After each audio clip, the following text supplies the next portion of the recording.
Olá pessoal, vamos retomar o nosso estudo aí sobre espelhos, né? Nós vamos ver agora espelhos esféricos e a motivação para ver esses espelhos esféricos reside justamente no caso de que o espelho plano ele tem uma formação de imagem, digamos assim, muito limitada. O espelho plano sempre vai ter aquelas características da imagem, né? Virtual, direita, do mesmo tamanho, simétrica ao objeto, enantiomorfa e estigmática, não é isso? Com a utilização dos espelhos esféricos, a gente vai conseguir ter imagens de vários tamanhos, de naturezas diferentes, então mudar campo visual. Então essa é o motivo pelo qual a gente usa e aí, consequentemente, acaba estudando espelhos esféricos. Isso já está lá no site, né? É só você entrar e procurar em slides de aula, a parte de ótica, vai estar lá espelhos esféricos. Como que a gente constrói um espelho esférico, gente? Isso é muito simples, pessoal. Isso é muito simples. A gente precisa fazer o quê? Imagina uma bolinha da árvore de Natal, né? Eu já falei isso para você várias vezes. Ela é espelhada por fora e por dentro, né? Se você se recorda bem. E aí, se a gente cortar essa bolinha da árvore de Natal, a gente vai dar origem aos dois espelhos, né? Aquela face espelhada por fora, né? Aquela casca espelhada por fora seria um espelho convexo, né? E a casca espelhada na parte interna lá, ó, seria um espelho côncavo, tá joia? O exemplo da colher sempre é bacana. O espelho convexo, ó, seria as costas da colher. E o espelho côncavo seria a parte onde você coloca a comida, né? Então aí que está a diferença entre um e outro, tá certo? Então vamos lá. Qual a utilização de cada espelho? O espelho côncavo, ele tem como característica formar a imagem de tudo quanto é natureza. Traduzindo, ele forma imagens tanto reais quanto virtuais, né? E de tamanhos completamente variados, maiores, menores ou até do mesmo tamanho que o objeto, né? Onde que a gente aplica esses espelhos? Gente, ó, maquiagem, né? Espelho de maquiagem, olha essa moça aqui. Espelho do dentista, esse espelhinho que o dentista coloca dentro da boca da gente aí quando nós vamos lá, né? Fundo de lanterna de carro, de farol de carro, né? Ou simplesmente lanterna mesmo, né? A gente vai entender o motivo pelo qual a gente usa nessas situações mais adiante, tá certo? Já o espelho convexo, ele tem como única utilidade isso aqui, ó, ampliar o campo visual. Por quê? Nós vamos ver que ele sempre vai formar uma imagem virtual, direita e menor.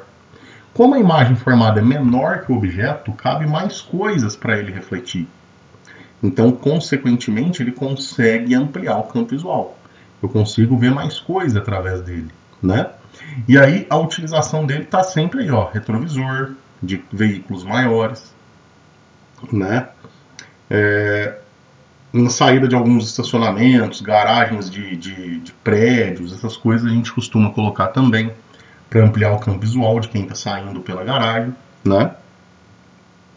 E sobre as prateleiras do supermercado, né, no que diz respeito à segurança aí, né, às vezes o segurança está de olho no que os clientes estão fazendo e a gente não percebe, certo?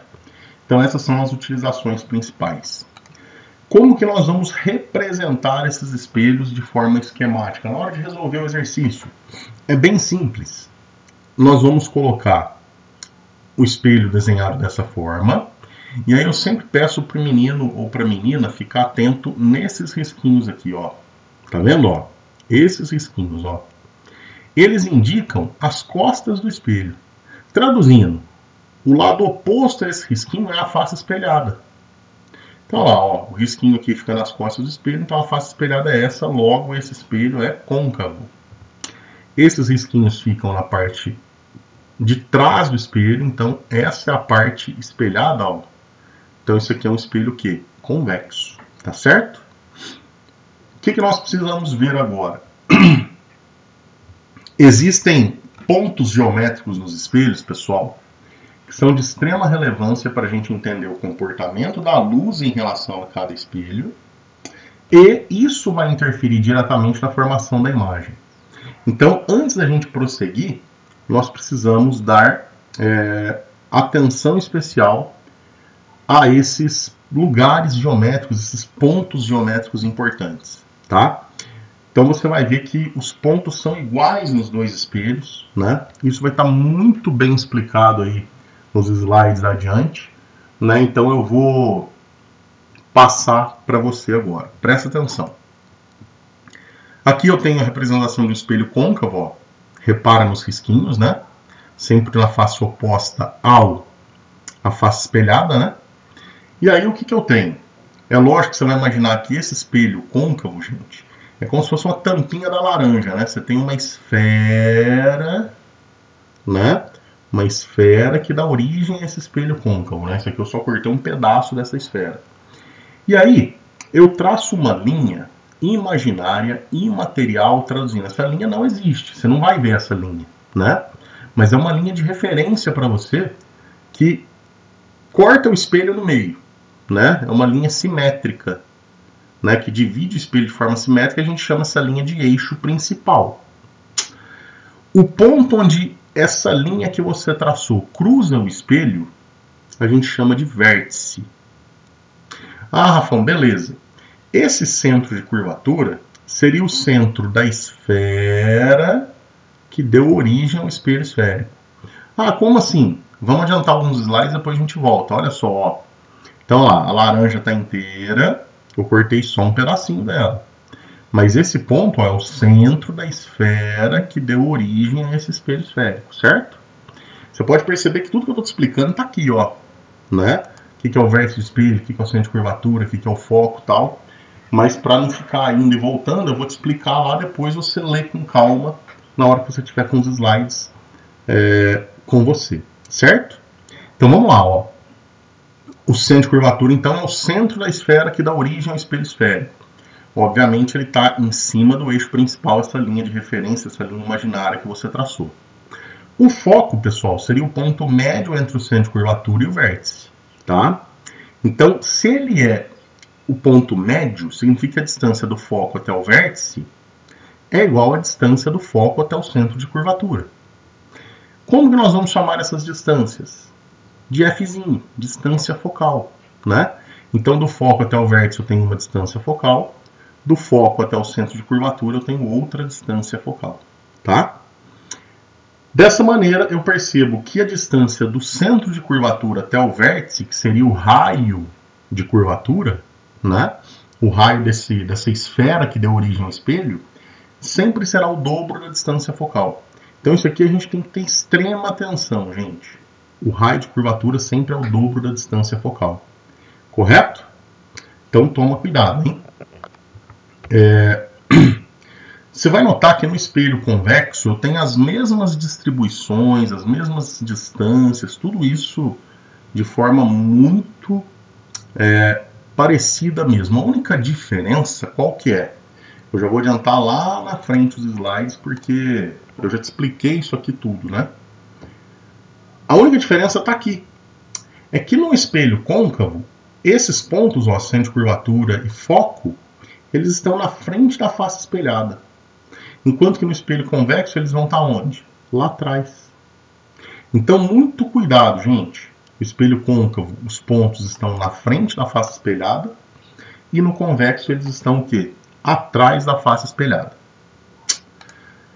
Agora que a gente já sabe como que são os locais geométricos, né, importantes, relevantes para esses espelhos, nós precisamos ver como que a luz se comporta em relação a cada um desses pontos que nós já estudamos. Esses raios de luz são aqueles que a gente chama de raios notáveis. Rafão, tem mais raios de luz fora esses? Lógico que tem, né? Tem raio de luz que não está relacionado com nenhum daqueles pontos que eu te falei anteriormente. Mas a gente precisa, se a gente souber o que acontece com os raios de luz que estão relacionados com esses pontos, né, que a gente chama de raios notáveis, a gente já consegue ter uma noção bem tranquila da formação da imagem e assim vai. Então vamos lá. O primeiro raio de luz é aquele, ó, aqui está o eixo principal dos espelhos, né, ó. Mas é aquele que incide no espelho paralelamente ao eixo principal. Então olha esse raio de luz, gente, ó. Aqui à esquerda, né, você tem os espelhos côncavos sempre, e à direita sempre os espelhos convexos. Então, olha só, você já sabe disso. Todo raio de luz que incide paralelo ao eixo principal do espelho, ele reflete na direção de quem? Do foco. Então chega paralelo, reflete na direção do foco. É justamente por isso, pessoal, que você tem uma antena parabólica, antena da Sky, né? Com esse formato côncavo atrás dela. Você coloca o receptor aqui exatamente no foco, porque todo sinal que chegar, né, que não atingir diretamente o receptor, ele vai incidir nessa estrutura côncava que fica atrás e vai ser refletido direto para o receptor, né? Ah, Fala, mas como assim refletido? Não é luz? Gente, o sinal é uma onda eletromagnética, a luz também é, né? Então funciona da mesma maneira, né? Se você já ouviu falar de fornos solares, você sabe do que eu estou falando, né? Você deve colocar o seu alimento que você quer cozinhar exatamente no foco, porque ali toda a luz vai se concentrar, né? Então você vai ter um aumento de temperatura e você vai cozinhar seu alimento de maneira bem tranquila, certo? Esse aqui ninguém erra. Esse aqui é um problema na vida da galera. Por quê?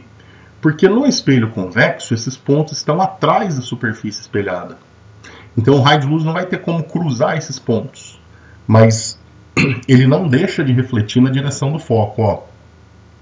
Chega paralelo, reflete na direção do foco. Se você prolongar esse raio refletido, ó, o prolongamento vai passar exatamente lá no foco do espelho. Certo?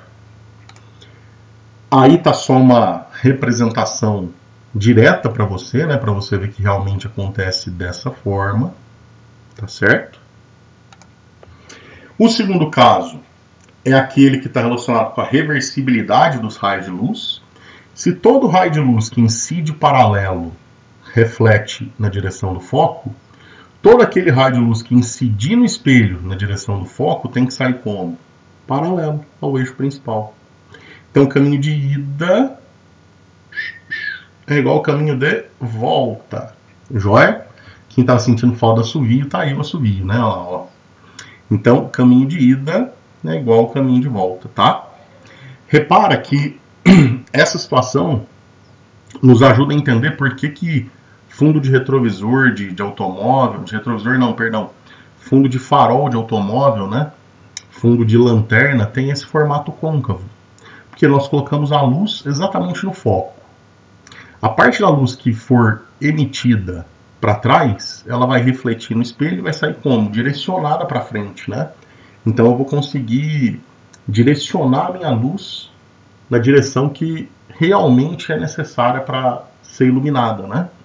Então essa é a motivação. Aqui, pessoal, ó, sempre mais difícil de você lembrar, toma cuidado, você tem que ficar ligeiro. Se o raio de luz incidir na direção do foco, ele não vai conseguir chegar no foco, porque o foco está lá atrás da face espelhada, ele sai paralelo. Certo? Vamos para o terceiro caso. O terceiro caso, você tem o quê? Aquela situação onde os raios de luz incidem no espelho, exatamente passando pelo centro de curvatura. Então, incidiu passando pelo centro de curvatura, reflete sobre ele próprio, não sofre nenhum desvio, olha só. Ó. Certo? Ele vai e volta na mesma direção que ele incidiu. Ó. Esse é muito simples, esse é perigoso. Ele incidiu na direção do centro de curvatura, olha a direção do raio incidente, como é a mesma do centro de curvatura, ele reflete sobre ele próprio. Certo? Esse raio a gente quase não usa, mas é relevante a gente saber desse comportamento. O último raio, gente, ele não tem muita dificuldade, porque como o vértice está, né, presente nos dois espelhos, né, na face espelhada mesmo, não vai ter dificuldade. Todo raio de luz que incidir no espelho, ó, na direção do vértice, reflete com o mesmo ângulo, né, que você tem, porque aqui o eixo principal funciona como uma reta normal, né? Ó. Então, se aqui for um ângulo de 30 graus, aqui também vai ser um ângulo de 30 graus. Então, o ângulo de incidência é igual ao de reflexão, certo? Tanto no espelho côncavo quanto no convexo, tá? Esse aqui é o único caso que os raios notáveis são idênticos entre si. De boa? Tudo tranquilo? Bom demais. Então, isso foi o comportamento que a luz tem em relação a cada ponto geométrico relevante nos espelhos. O que nós vamos fazer agora, pessoal, é ver a parte realmente prática. Mas antes, só ilustrar para você essa situação aí, ó. Olha só o laser, né? Incidindo exatamente no vértice, você percebe que esse ângulo de incidência é igual ao de reflexão, tá certo? O eixo principal aqui funcionando como uma reta normal, né? Tá vendo aí, né?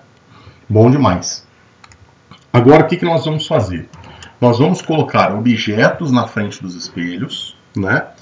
E observar como que é formada a imagem para cada posição do objeto, tá certo? Então, nós vamos ver como que funciona a construção dessas imagens nos espelhos esféricos. É bem tranquilo, desde que você saiba tudo sobre os raios notáveis. O espelho côncavo, pelo fato desses pontos, ó, centro de curvatura e foco, estarem na frente da face espelhada, nós vamos ter 5 casos possíveis. Já o espelho convexo, pelo fato dos pontos estarem atrás da face espelhada, nós vamos ter apenas um caso. Então, é bem fácil. Nós vamos começar com espelhos côncavos, que é o mais complicado aí pelo fato do número de casos. E aí eu quero que você perceba o seguinte, né? Que você vai colocar, primeiro, o objeto bem longe do espelho. Ó, nós vamos ter 5 regiões, por isso são 5 casos.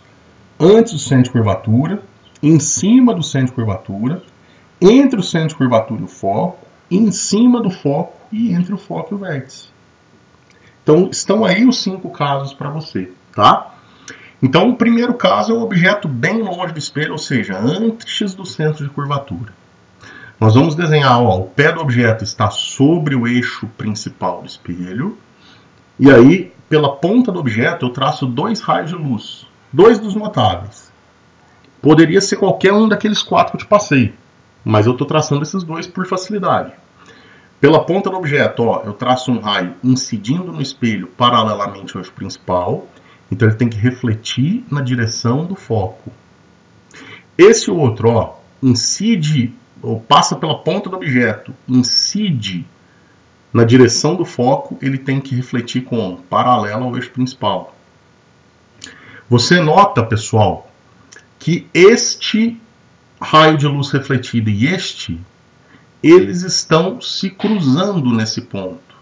Toda vez que eu tenho um cruzamento dos raios que foram refletidos, eu tenho a formação de uma imagem real. Nesse caso, ela é invertida, porque toda imagem real é invertida. Rafael, por quê? Gente, é uma simetria, né? Pensa comigo, ó, o pé do objeto está em cima do eixo principal. O pé da imagem tem que estar em cima do eixo principal. Os raios que atingiram o espelho, que chegaram no espelho, não se cruzam na ponta do objeto? Os raios que são refletidos no espelho têm que se cruzar na ponta da imagem. Então, por isso que ela tem que ser invertida em relação ao objeto, tá? E nesse caso, olha o tamanho, gente, é visual. A imagem é menor que o objeto. Então, quando o objeto está antes do centro de curvatura, a imagem é real, toda a imagem real é invertida, e nesse caso, menor que o objeto, certo? Às vezes o aluno fala assim, Rafão, por que a imagem é formada aqui, ó, no foco? Porque eu tenho os raios de luz se cruzando. Mas toma cuidado que aqui eu estou tendo o cruzamento do raio que está sendo refletido com o raio que está incidindo. Não. Aqui eu tenho que ter, ó, 2 que incidiram e 2 que refletiram. Tá? Então por isso que a imagem está aqui e não aqui. Correto? Vamos adiantar um pouquinho o objeto. Vamos colocar ele em cima do centro de curvatura. Ao desenhar os raios notáveis, ó, pela ponta do objeto eu traço um raio de luz paralelo ao eixo principal, ele reflete passando pelo foco, na direção do foco. Pela ponta do objeto, um raio de luz incide no espelho passando pelo foco, ele tem que sair como? Tem que refletir como? Paralelo. Esses 2 raios, ó, refletidos, eles se cruzaram nesse ponto. Se houve o cruzamento efetivo dos raios de luz refletidos, eu tenho a formação de uma imagem real. Toda imagem real, ela é invertida, isso é regra. Se a imagem é real, ela tem que ser invertida. E olha o tamanho nesse caso, gente. O mesmo tamanho do objeto, certo? Show de bola. Adiantando mais um pouquinho o objeto, colocando ele entre o centro de curvatura e o foco, vamos ver o que vai virar. Coloquei o objeto na terceira região possível, entre o centro de curvatura e o foco, traço os raios notáveis. Pela ponta do objeto, um raio paralelo ao eixo principal, reflete passando pelo foco. Pela ponta do objeto, incide um raio de luz no espelho. Na direção do foco, ele reflete paralelo. Eu noto que eu tenho o cruzamento desses dois raios refletidos nesse ponto. Então a imagem formada ela é real e invertida. E nesse caso, ó, no visual, eu já percebo que ela é maior que o próprio objeto. Certo? Então nota que até aqui eu só fui aproximando o objeto do espelho e a imagem sempre foi real invertida e o tamanho foi variando pela proximidade do objeto ao espelho. Mas isso a gente vai discutir já já. O quarto caso seria aquela situação onde eu não tenho a formação da imagem. Quando eu coloco o objeto, gente, exatamente no foco do espelho. Eu traço os raios notáveis, ó, pela ponta do objeto. Eu traço um raio paralelo ao eixo principal, ele reflete na direção do foco. Incide no vértice com um determinado ângulo, reflete com o mesmo ângulo. Você percebe que os raios refletidos, eles são paralelos. Traduzindo, eles não vão se cruzar. Então a imagem não pode ser real.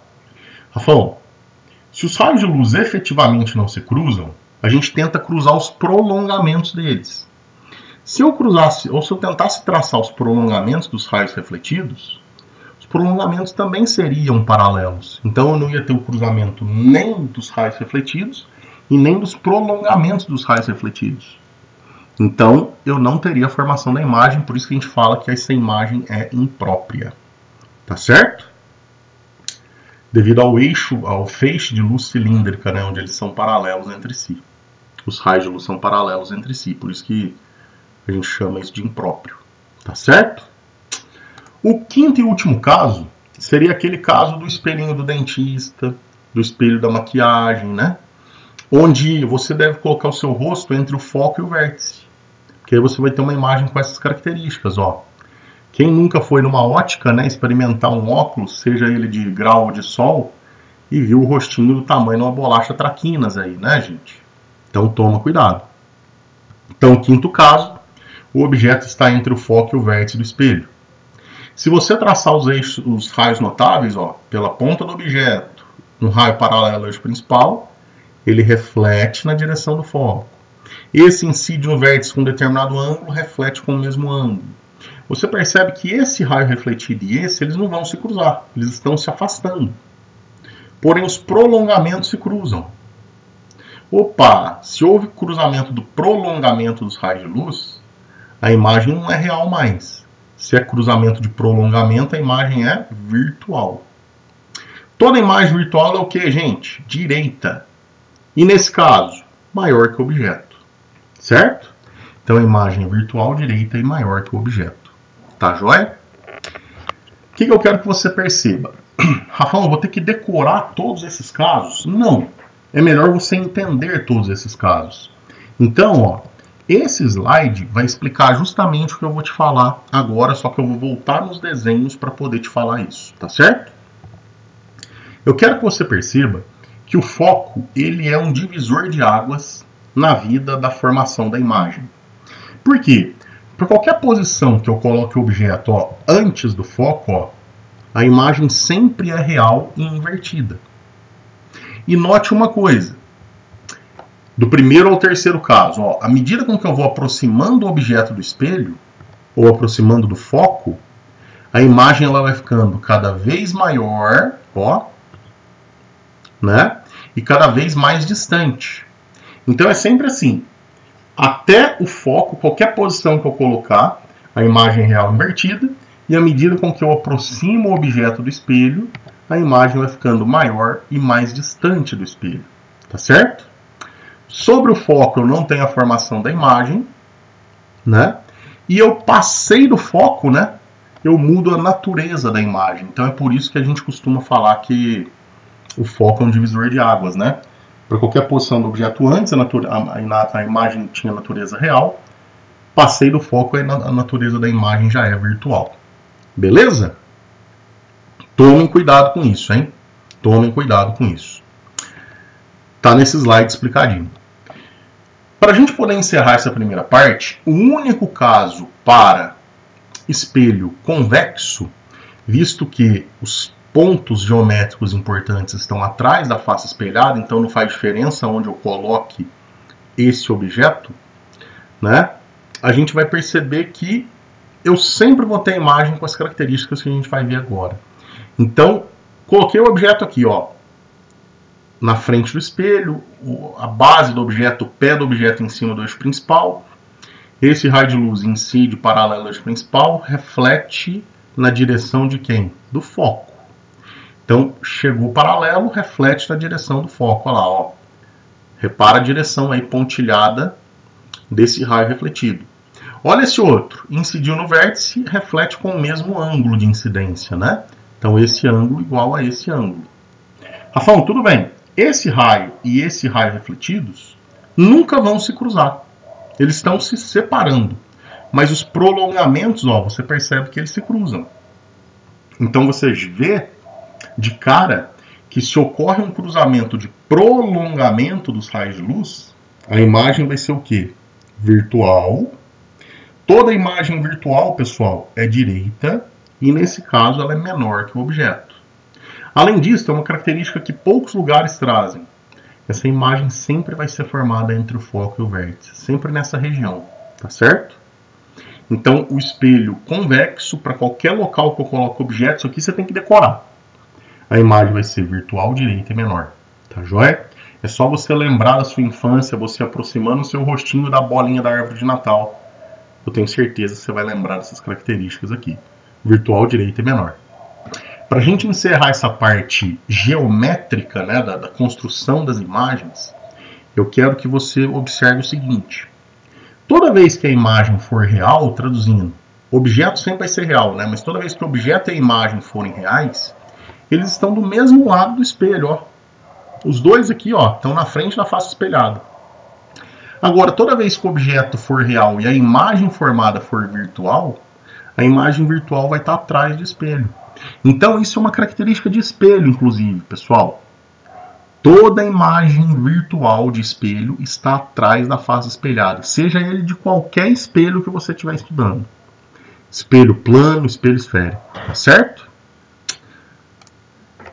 Isso aqui, estudo analítico, é o material do próximo slide.